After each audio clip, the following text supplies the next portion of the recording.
I was in Hollywood and I was working. I remember I was standing shoulder to shoulder with Jim Carrey. This is before I got into the actor studio and went off to New York. I was working with Diane Salinger from Pee-wee's Big Adventure in Tom Noble's living room, who edited everything from Witness with Harrison Ford to Red Dawn, John Milius. He even had his own Oscar, Tom Noble. I saw him once. So if I would have called anybody, and I'm like, have you heard of this guy named Tom Noble? He's the editor for like Red Dawn. Or have you heard of this guy named, like Tom Noble, his girlfriend named, at the time, Diane Salinger. You know, she was Simone. She worked with Tim Burton. Everyone would just say, just stay right there. Don't move. Let it dry. And the people that were coming up there were already practically on television and everything.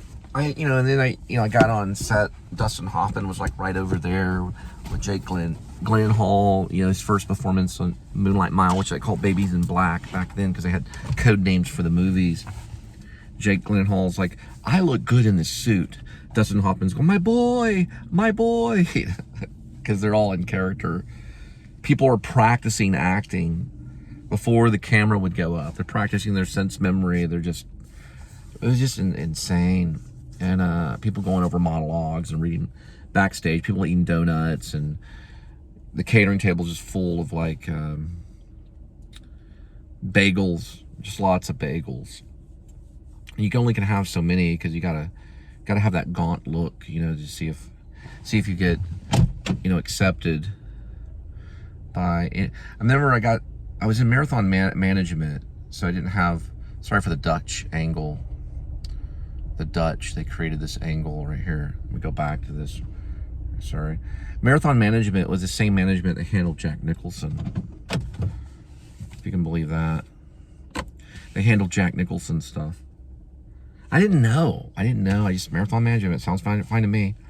But I didn't have like a major serious agent, because you don't really get those until you're already like practically doing movies or television. All those agents, they can only handle so many actors. You have to practically be famous to get the agency. And the management companies manage everybody. They don't know when the next time they're going to strike oil. So I had this other group out of San Diego, because I was trying, back then social media was different, and Backstage was an actual magazine, and I had to go out to San Diego, and then they got me. I don't know if they got the Jeremiah one. And there was some commercial. I did some kind of car commercial. We were like pretending like we were fans in the stadium, pretending like we're like, yay, and there was a camera going by and everything. Then eventually somewhere in the mix, I got on X-Files, and they were taping this gun to my back, like with duct tape. And I was supposed to be run through this thermal machine. I was like this patriot that was being led by some rogue, either a rogue FBI guy or some weird guy that was also a patriot. And we were going into the FBI headquarters. It's the one with Doggett.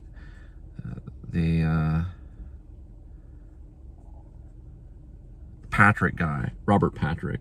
Yeah, Robert Patrick.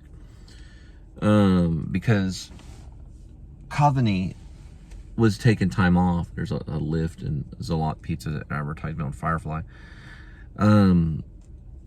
Doggett, it was Robert Patrick was taking the position of David Duchovny taking off for film. So he was coming in on X-Files and kind of filling in that role. Her name is Anderson, Julia Anderson, redheaded lady. She was there on set. She was getting like stuff at the catering table. And then Robert Patrick pointed at me, and so I was being pointed at because he chose me to be the body double for this one scene. So I got a little extra money for that night.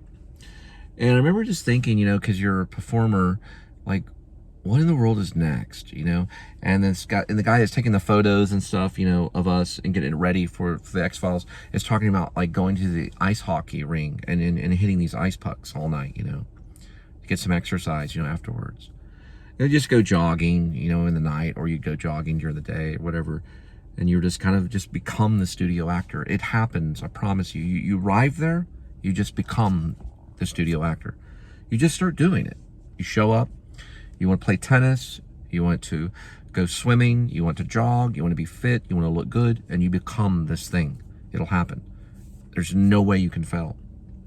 There's too much work nowadays, especially web series, Netflix, you got Apple, you got YouTube, you got all this stuff. There's just no way you would fail. You would succeed. You got to be respectful. Stay off the drugs, stay off the cigarettes, don't drink too much. Be a grown-up to a certain degree, even though you want to be like a child. Don't be too religious, don't go on there evangelical, or you'll be put on pure flicks only. If you don't be too religious, because you can make a message of who you are by just being who you are.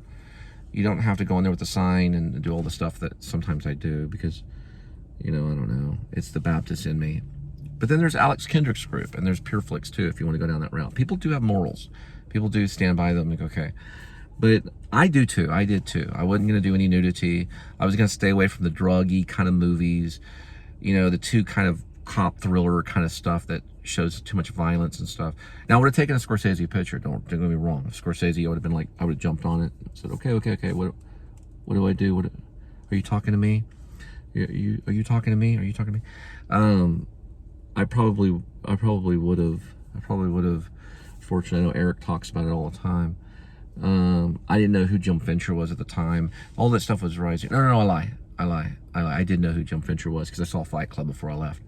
We didn't know who Jim Fincher was, but he was, you know, the hot trot rising director.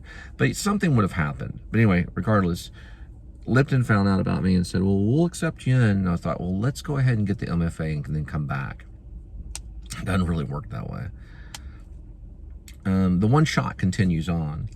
So I went there to New York, and then you get introduced to a whole different scene. I'm talking the difference between Hollywood and New York. You get there's a difference between the whole scene, okay? It's black and white, okay? LA is about the face. The acting is in the body still, but it's really about the face. It's about personality. It's about knowing how to behave in front of the camera, none of all of this stuff, you know? And there's a different atmosphere in LA. It's a different scene. So you learn how to become a film actor. You learn how to speak for the camera and be before the camera. Over time, you learn this thing, and then it becomes second nature. You don't learn the same thing that you learn when you go to New York and you're on the stage. It's almost like being a dancer. You learn to do it throughout your whole body, and you take on the writer's words with your whole body. You breathe the life of the script into the play and onto the stage. So it's a whole different thing. It's more athletic in New York. You're walking around everywhere, and the play is active. It's timed out. It's active. The director knows what he wants. You only have so much time before the audience, and the film camera is different. So those things are night and day. But the great actors will go before the stage. They will learn the craft of the imagination on the stage because it's continuous. It's longer than the movie. When you work on a play, you have to put everything away. You go into the closet, you go into a quiet place, you know those lines personally, where no one can take those lines away from you. You go up, you show up, you're a professional, you show up 30 minutes early, you know everything, you write your blocking down, and you're there for the production. The play is the thing. The film, you learn all the drama. It's just drama. And you learn to keep your cool when that film camera is on, and you learn to relax. Through both the stage and the film, you learn the relaxation. And that's what the studio focuses on big time. Plus sense memory and imagination, memory and blah, blah. And they go on and on and on. They keep learning and keep experimenting. The studio is there simply for experimentation. It was mostly there, the actor studio was mostly there for the Broadway musical theater actor that wanted to take on something like Chekhov, or wanted to take on a real role to find themselves personally and go and be personal in front of teachers, so that they can give them and say, look, this is what people don't do. This is what people do. This is what people try to do, and this is what people want. And you go to Udahagen and just go to town. You go to Sanford Meisner and you learn instinct and repetition and learning how not to give a line reading. Then you go back to the studio and you focus on the psychology of Lee Strasberg and the magic of the method, you know, and all that kind of stuff, you know, the things that people can't always teach other, that you learn in a mystical way. So it just keeps on going on. A lot of the a lot of the Hollywood actors return to New York, or they go to New York to venture out and learn something and then bring it back to the Hollywood town and stuff like that. Dallas people do it a little bit too, and then you have Austin people that do it. You have Chicago people. It's a kind of a mecca. It's kind of a place you go to meet and learn. The guys are for real. They're not always the nicest. Brando hated them. Brando didn't talk good about him. He was a genius. He just didn't want all the rules and regulations. He just said, fine, whatever, went through it and left it behind him. Sometimes they do that.